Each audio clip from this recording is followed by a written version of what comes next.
नमस्कार दोस्तों, मेरे नाम है शेखर और स्वागत है आप सभी का हमारे ट्यूब चैनल शिखर स्टडी पॉइंट पर। तो दोस्तों इसमें हम देखने वाले हैं उत्तराखंड के महत्वपूर्ण प्रश्नों को। इसके अलावा दोस्तों अगर आपने और पार्टों को नहीं देखा है तो उन्हें भी दोस्तों प्लेलिस्ट में जाकर जरूर से देख लीजिएगा। तो चलिए दोस्तों शुरू करते हैं।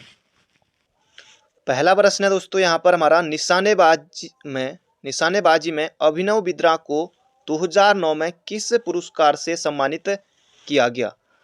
अब दोस्तों पहला प्रश्न ये बन सकता है कि अभिनव बिंद्रा का संबंध किससे है। दोस्तों निशानेबाजी से है, बिल्कुल ये आपको याद रखना है। गोल्ड मेडल उन्हें जीता था, बहुत ज़्यादा महत्वपूर्ण प्रश्न है। और कब मिला था तो 2009 में, एक प्रश्न ये बन गया। और किस पुरस्कार, हाँ पुरस्कार तो बताया नहीं। पुरस्कार दोस्तों पद्मश्री से सम्मानित किया गया था 2009 में अभिनव बिंद्रा को, जिनका संबंध निशानेबाजी से है और देहरादून में रहते हैं अभी वर्तमान में। तो इसका सही उत्तर हो जाएगा पद्मश्री। अगला प्रश्न है निम्न में से कौन सा युग्म सुमेलित नहीं है। तो इन्हें सुमेलित कर लेते हैं। गढ़वाल राइफल लैंसडाउन बिल्कुल सही है। रानीखेत गोरखा रेजिमेंट दोस्तों नहीं होगा। तो रेजिमेंट तो सही है लेकिन गोरखा की जगह हम कर देंगे यहाँ पर रानीखेत में क्या, कुमाऊं रेजिमेंट। तो आप सभी को पता है कुमाऊं रेजिमेंट रानीखेत। आईएमए भारतीय सैन्य अकादमी देहरादून में है। जी हाँ दोस्तों बिल्कुल सही है, 1932 में स्थापना हुई थी। चंबा में गब्बर सिंह नेगी स्मारक है, स्मृति स्मारक। जी हाँ दोस्तों ये भी सही है, 25 अप्रैल को मेला भी लगता है इधर। तो ये हो जाए दोस्तों यहाँ पर हमारा ऑप्शन नंबर बी, रानीखेत में कुमाऊं रेजिमेंट होगा, ना कि गोरखा रेजिमेंट। अगला प्रश्न है जबरदस्त क्वेश्चन है, बिल्कुल धांसू प्रश्न है। काठमांडा लहासा मानसरोवर सर्वेक्षण 1865-66 का कार्य किसने किया। एडमिंड हिलेरी ऑप्शन में है, डीएन वाडिया नहीं। इसका सही उत्तर होगा दोस्तों पंडित नैन सिंह रावत।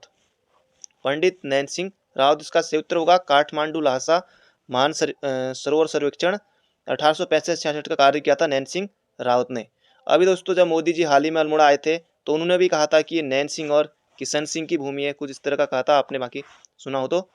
और नैन सिंह रावत से दोस्तों याद रखना आपको, जो इनकी एक पुस्तक है दर्पण अक्षांश, वो इनकी एक पुस्तक है दर्पण अक्षांश। और इसके अलावा दोस्तों उत्तराखंड के प्रथम सर्वेयर भी थे।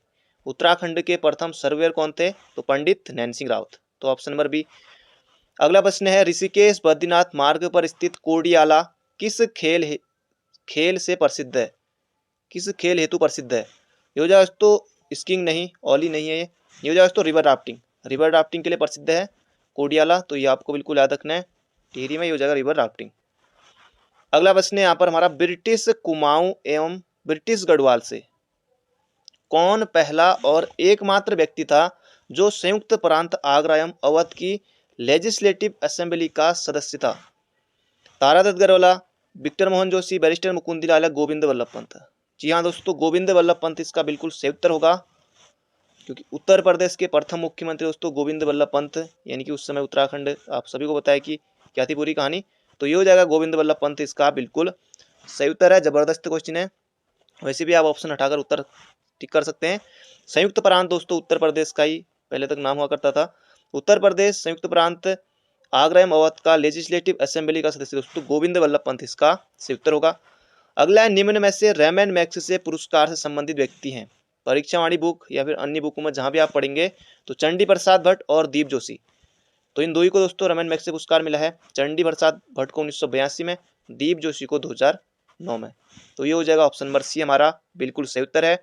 बढ़ते हैं अगले प्रश्न की तरफ। अगला प्रश्न है उत्तराखंड का एकमात्र मंदिर जिसके कपाट रक्षाबंधन के दिन खुलते हैं और बंद होते हैं। सिर्फ दोस्तों राखी के दिन ही ये मंदिर के कपाट खुलते हैं और उसी दिन बंद भी हो जाते हैं दोस्तों। कहाँ है ये, अंजनी मंदिर, लाटू देवता, उमा मंदिर या वंशी नारायण मंदिर। वंशी नारायण मंदिर दोस्तों चमोली में है, उर्गम घाटी में। तो यही है दोस्तों एकमात्र, यानी कि रक्षाबंधन राखी के दिन ही खुलते हैं और बंद होते हैं। ये हो जाएगा ऑप्शन नंबर ए। अगला प्रश्न है यमुनोत्री माँ की शीतकालीन पूजा होती है। दोस्तों हम सभी जानेंगे यमुनोत्री, गंगोत्री, केदारनाथ, बद्रीनाथ, चारों धामों के बारे में आपको बताऊंगा अभी। तो यमुनोत्री माँ की जो शीतकालीन पूजा होती है दोस्तों, ये हो जाएगा खरसाली में।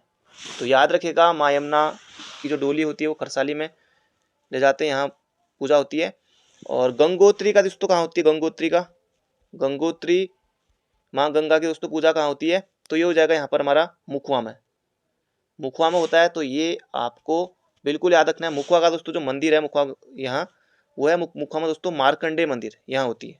मुखवा के मार्कंडे मंदिर में होती है गंगोत्री की पूजा। यमुनोत्री की खरसाली हो गया। अब आते हैं दोस्तों बद्रीनाथ की तरफ। बद्रीनाथ की जो शीतकालीन पूजा होती है, शीतकाल में भगवान बद्रीनाथ की जो पूजा होती है दोस्तों, ये होती है कहाँ, जोशीमठ के नरसिंह मंदिर में। जोशीमठ के नरसिंह मंदिर में पूजा होती है। बहुत ज़्यादा महत्वपूर्ण प्रश्न है। केदारनाथ की पूजा कहाँ होती है? केदारनाथ, ये भी महत्वपूर्ण प्रश्न है। केदारनाथ का दोस्तों जो शीतकालीन ऋतु प्रवास है, यह दोस्तों ऊखीमठ तहसील भी है, ऊखीमठ के ओमकारेश्वर शिव मंदिर में, ऊखीमठ के ओमकारेश्वर शिव मंदिर में। तो ये भी जानना महत्वपूर्ण प्रश्न है, क्योंकि दोस्तों 4 धामों में से किसी से भी प्रश्न आ सकता है। तो यहाँ पर उत्तर होगा दोस्तों खरसाली, क्योंकि यमुना का पूछा है तो खरसाली। अगला प्रश्न है, पद्मासन मुद्रा में काशीपुर से किस देवता की मूर्ति मिली है? ब्रह्मा, विष्णु, गणेश या शिव? तो पद्मासन मुद्रा में काशीपुर से ये मिली दोस्तों गणेश जी की, तो याद रखेगा। और नृत्य करते गणपति की मूर्ति कहाँ से मिली है? नृत्य करते, डांस करते गणेश जी की मूर्ति, तो ये मिली है जोशीमठ से। तो यहाँ पर उत्तर होगा गणेश। अगला प्रश्न है यहाँ पर हमारा, निम्न में से कौन सा मंदिर गोमती और सरयू के संगम पर स्थित है? गोमती सरयू दोस्तों बागेश्वर में बहती है। गोपेश्वर नहीं होगा, लाखामंडल नहीं होगा, लाखामंडल यमुना और रिकनाड़, तो ये जाओ दोस्तों बागेश्वर है। और अदृश्य सरस्वती भी है, तो ये हो जाएगा सरयू और गोमती बागेश्वर। अगला प्रश्न है, हिमालयन पांडा पर डाक टिकट कब जारी किया गया?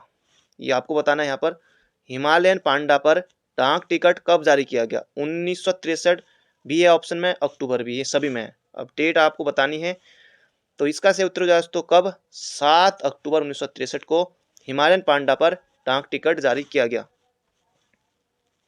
अगला प्रश्न यहाँ पर हमारा, हिमालय दिवस मनाया जाता है। हिमालय दिवस दोस्तों कब मनाया जाता है? तो ये मनाया जाता 9 सितंबर को। हिमालय दिवस मनाने की जो दोस्तों घोषणा हुई थी, ये हुई थी 2014 में। 2014 में घोषणा हुई थी, और 2015 में पहली बार दोस्तों हिमालय दिवस मनाया गया था, और 9 सितंबर को मनाया जाता है। तो ये हो जाए दोस्तों ऑप्शन नंबर ए। अगला प्रश्न है, नंदाकोट पर्वत किस जनपद में स्थित है? अब यहाँ पर दोस्तों चमोली भी है, पिथौरागढ़ भी है। पिथौरागढ़ और चमोली के बीच स्थित है दोस्तों। अब वैसे चमोली पिथौरागढ़ दोनों है, तब हम पिथौरागढ़ को ज़्यादा करेंगे, तो ये हो जाएगा ऑप्शन नंबर बी। और इसकी ऊंचाई दोस्तों 68-61 मीटर है।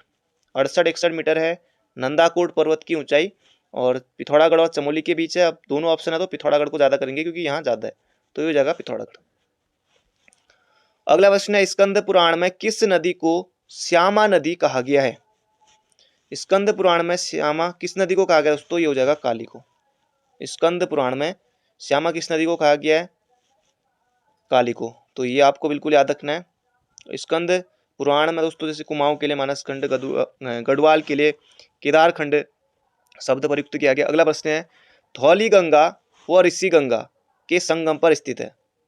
लंका, वृद्ध केदार, रैणी गांव, चमोली, या फिर मीठा रीठा साहिब? तो मीठा रीठा साहिब में दोस्तों लधिया और अटिया का ये नहीं होगा, ये होगा रैणी गांव चमोली में। तो ये आपको बिल्कुल याद रखना, धौली गंगा और ऋषि गंगा का यहाँ पर संगम होता है, तो रैणी गांव चमोली में।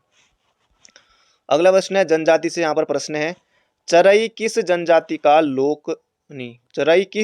का पर्व है? थारू, बोक्सा, जौनसारी या फिर भोटिया? तो चरई दोस्तों की जनजाति का पर्व है, तो ये हो जाएगा थारू। इसके अलावा बझर बहुत ज़्यादा महत्वपूर्ण प्रश्न है। बझर भी दोस्तों इन्हीं का है। अभी बैसाख आएगा, बैसाख महीने में होता है बझर, और चरई भी इन्हीं का है, तो ये हो जाएगा थारू। और उत्तराखंड की सर्वाधिक जो जनसंख्या दोस्तों किसकी है? तो थारू की है। उधम सिंह नगर में रहते हैं मुख्य रूप से। अगला प्रश्न है, उत्तराखंड अल्पसंख्यक कल्याण तथा वक्फ विकास निगम की स्थापना की गई। जनवरी 2005, 2006, 2009 या 2008? तो उत्तराखंड अल्पसंख्यक कल्याण तथा वक्फ विकास निगम की स्थापना दोस्तों कब की गई? तो जनवरी 2005 में। तो याद रखेगा, महत्वपूर्ण प्रश्न है, ऑप्शन नंबर ए हो जाएगा इसका बिल्कुल ही सही उत्तर। अगला प्रश्न है दोस्तों, ये प्रश्न भी एग्जाम में पूछा जा चुका है, निम्न में से कौन सा स्थान प्रसिद्ध मुस्लिम धार्मिक स्थल है? सिद्धबली कोटद्वार में, सिद्धबली यानी कि दोस्तों हनुमान जी आप कह सकते हैं, पीर गद्दी, कैला पीर, बूढ़ा केदार नहीं। इसका सही उत्तर होगा दोस्तों पिरान करियर रुड़की। पिरान करियर रुड़की प्रसिद्ध मुस्लिम धार्मिक स्थल है, रुड़की में। तो याद रखिएगा, एग्जाम प्रश्न बन चुका है, बाकी आप सभी जानते होंगे, सुना होगा, पढ़ा होगा इसके बारे में। ये हो जाएगा पिरान कलेर रुड़की। अगला प्रश्न है, गढ़वाल का हातिम ताई नाम से किसे पुकारा जाता है? तो ये दोस्तों फॉरेस्ट गार्ड पूछा गया था पिछली बार। तो गढ़वाल का हातिम ताई दोस्तों कुंवर सिंह को जाना जाता है, और वैसे बैरिस्टर मुकुंदी लाल ने कहा था, और कुंवर सिंह नेगी दोस्तों ब्रेल लिपि के लिए जाने जाते हैं, ब्रेल लिपि के लिए जाने जाते हैं। तो गढ़वाल का हातिम ताई हो जाएगा कुंवर सिंह नेगी, तो याद रखिएगा। आगे दोस्तों आप सभी ने जो भी, क्योंकि 18 से लेकर 23 साल तक फिलहाल पुलिस में आवेदन प्रक्रिया चल रही है, बाकी आप सभी ने जो भी 18 से ऊपर को हैं, बाकी आप सभी ने फॉरेस्ट गार्ड का फॉर्म भी जरूर भरा होगा। बाकी जहाँ सिलेक्शन हो जाए आपका पहले, वहाँ आपको चले जाना है, और बाकी फिर अगर दोनों में होता है फिर उसके हिसाब से आप देखना कि कहाँ आपको सही लगता है। बाकी फॉर्म क्योंकि 18 से लेकर 23 तक जो भी हैं, बाकी आपने उस तो फॉर्म भरा ही होगा। अगला प्रश्न है यहाँ पर हमारा, उत्तराखंड 1906 में नशा नाशनी सभा की स्थापना किसके द्वारा की गई? तो इसका सही उत्तर होगा दोस्तों पंडित रामशरण रतूड़ी के द्वारा नशा नाशनी सभा की स्थापना 1906 में की गई। तो बिल्कुल याद रखिएगा दोस्तों, एग्जाम प्रश्न बन सकता है। बढ़ते हैं अगले प्रश्न की तरफ। अगला प्रश्न है, पौड़ी गढ़वाल के चमेठा खाल में, पौड़ी गढ़वाल के चमेठा खाल में बैरिस्टर मुकुंदी लाल की अध्यक्षता में कुली उतार प्रथा के विरुद्ध विशाल जनसभा आयोजित की गई थी। ये आपको यहाँ पर बताना डेट सहित। ये हो जाएगा दोस्तों 1 जनवरी 1921 को चमेठा खाल में बैरिस्टर मुकुंदी लाल की अध्यक्षता में कुली उतार प्रथा के विरुद्ध दोस्तों विशाल जनसभा आयोजित की गई थी।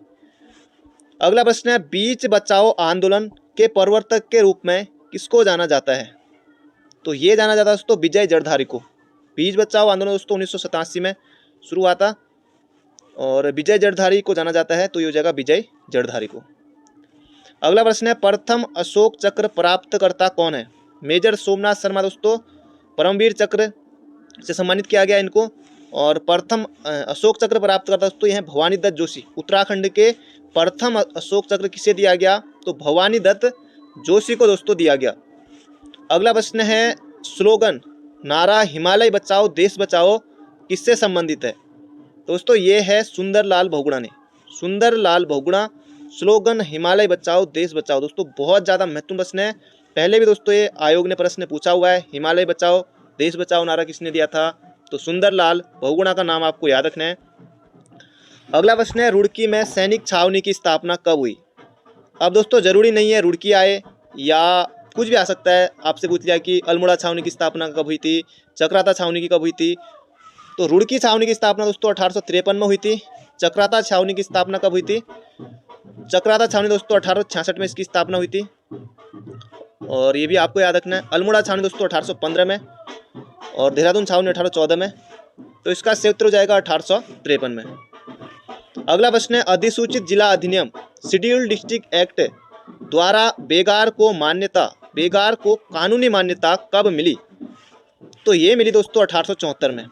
जिला अधिसूचित अधिनियम शेड्यूल्ड डिस्ट्रिक्ट एक्ट को द्वारा बेगार को जो मान्यता दी गई दोस्तों 1874 में। अगला प्रश्न है यहाँ पर हमारा, 1857 की क्रांति के समय गढ़वाल का डिप्टी कमिश्नर कौन था?